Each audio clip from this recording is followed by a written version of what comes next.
gumice na sebi. Zdaj že morate vedeti, da je površina ene gume vašega avtomobila velika za eno dlan. Približno jasno, čeprav ta izgleda bistveno večja od te, je nizko presečna, zato je vzdolžnega oprijema manj, tukaj pa veliko več. Se pa gume spremenjajo tudi zaradi avtomobilov. Danes vsi govorimo o električnih in tisti potrebujejo malce drugačne.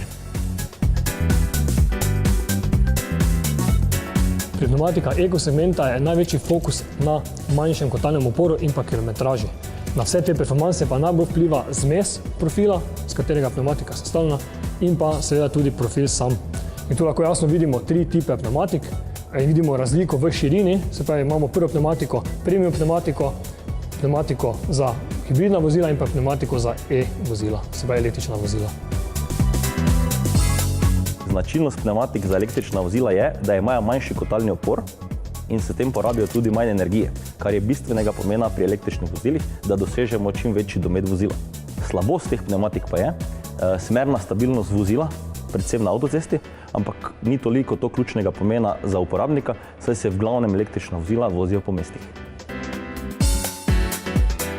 Takšnih avtomobilov bo vse več in gumarji se hitro prilagajajo. Lep primer je BMW i3, kjer je gumica smešno ozka. Ampak to še ne pomeni, da boste v prvem ovinku leteli ven, pomeni pa, da boste morali biti bistveno bolj pozorni in izbrati res kakovostne pneumatike.